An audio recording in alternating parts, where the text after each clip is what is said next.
សួស្តីបងក៏ប៉ុន្តែតកតងជាមួយនឹងឧបករណ៍នៅខាងមុខនេះបងភាគច្រើនគាត់បានសាកសួរនៅខាងប្អូនច្រើនតកតងជាមួយអំភ្លីអញ្ចឹងនៅខាងមុខនេះជាប្រភេទអំភ្លីខ្នាតទូចសម្រាប់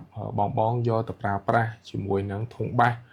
ដែលមានកម្លាំងវ៉ាត់ពី150វ៉ាត់ចុះក្រោម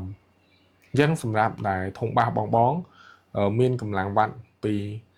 80វ៉ាត់ចុះក្រោមហ្នឹងគឺដឹងតែប្រើបានហើយអញ្ចឹងមានន័យថាប្រើបាន2គ្រាប់សម្រាប់ធុងបាសទាំងនោះហើយជាប្រភេទធុងបាសមីនី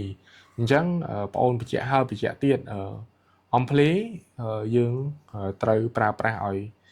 ត្រូវជាមួយនឹងប្រភេទឧបល័រពេលខ្លះនៅពេលដែលបងគាត់ថាឲ្យតែអំភ្លីយកទៅប្រើជាមួយនឹងឧបល័រអីក៏បានដែរប៉ុន្តែអត់ទេអំភ្លីនីមួយវាមានកម្លាំងរបស់វាហើយធុងបាសនីមួយក៏មានកម្លាំងរបស់វាដែរអញ្ចឹងនៅពេលដែលបងទិញអំភ្លីហើយយកទៅអូសជាមួយនឹងបាសដែលមានកម្លាំងវ៉ាត់ធំឧបល័រធំអញ្ចឹងបងប្រើអត់កើតទេអញ្ចឹងបងអូនបញ្ជាក់ត្រង់ហ្នឹងបន្តិចប៉ុន្តែបើសិនជាបងមានឧបល័រដែលនៅសល់ខូចជាក្បាលមញ៉េអីផ្សេងបងអាចកលេចមកមើលជាមួយប្រភេទអំភ្លីបែបនេះវិញងាយស្រួលសម្រាប់បងទៅរកប្រភេទក្បាលមញ៉េពីមុនមកហើយអំភ្លីមួយនេះវាស័ក្តិសមមែនតើជាមួយនឹងបងដែលយកទៅប្រើប្រាស់ជាមួយនឹងប្រភេទបាសជប៉ុនមួយទឹកក៏ដោយថ្មីក៏ដោយអញ្ចឹងចំពោះអំភ្លីនេះទី1វាប្រើភ្លើង220ហើយវាអាចប្រើបានតែអាគុយទៀតទី2ទៀតវាប្រើបានបាស2គ្រាប់អញ្ចឹងឆ្វេងមួយស្ដាំមួយហើយវាមាន audio in និង out ហើយចំពោះមុខងារអំភ្លីនេះវាមានភ្ជាប់មកជាមួយនឹង3ទី1ប្រភេទ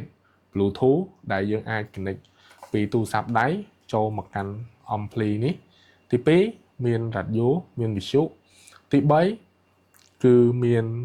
ឡាញគេហៅថា AUX ដែលយើងអាចភ្ជាប់ជាមួយនឹងខ្សែ audio ចូលមកកាន់អំភ្លីនេះហើយយើងចាក់ទៅកាន់ធុងបាសហើយជាពិសេសអំភ្លីនេះវាមានវ៉ូលីមតម្លើងសំឡេងហើយវាមានរុនម៉ៃចំនួន2គ្រាប់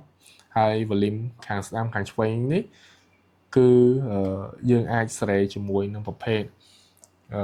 សំឡេងដែលដូចជា treble ដែលធ្វើឲ្យសំឡេងនឹងស្រួយហើយបាសធ្វើឲ្យសំឡេងនឹងហាប់ហើយចំពោះខាងស្ដាំដៃនេះវាអាចស្រេម៉ៃសំឡេងម៉ៃរបស់យើងនឹងឲ្យវាស្រួយឬក៏ហាប់ដោយអ្វីដែលបងចង់បានហើយបញ្ជាក់ថាវាមិនមែនជាប្រភេទអំភ្លីដែលចែកសាប់ចែកសង់អីនោះទេគ្រាន់តែសម្រាប់ដែលបងយកទៅស្ដាប់ចម្រៀងលេងកម្សាន្តនៅក្នុងបន្ទប់ជាពិសេសបងប្រើប្រាស់នៅក្នុងបន្ទប់ធ្វើការហាងកាហ្វេឬក៏ហាងកាត់សក់ហើយបងបញ្ជាក់បន្តិចចំពោះធុងបាសវាអាចប្រើជាមួយនឹងធុងបាសដែលមានកម្លាំងអូមពី4អូមទៅដល់16អូមហើយមួយវិញទៀតវាក៏មានភ្ជាប់មកជាមួយនឹងរុន SD card និង TF card អញ្ចឹងសម្រាប់បងបញ្ចូលចម្រៀងទៅកាន់ USB flash ហ្នឹងហើយយើងយកមកដោតក៏វាចាក់លឺហើយបងប្រើជាមួយនឹង SD card memory ហ្នឹងគឺយកមកដោតហ្នឹងក៏បងចាក់លឺអញ្ចឹងបងអូនបញ្ជាក់ហើយបញ្ជាក់ទៀតជៀសវាងបងទិញឧបករណ៍ហើយយកទៅប្រើប្រាស់អត់កើតអញ្ចឹងខាងបងអូនដូចគ្នាមិនចង់លក់ឧបករណ៍ណាមួយដែលបងចំណាយទាំងថវិកាដែលខិតខំប្រឹងប្រែងរកមកហើយមកប៉ះទិញចំឧបករណ៍ដែលមិនអាចយកទៅប្រើប្រាស់ជាមួយនឹង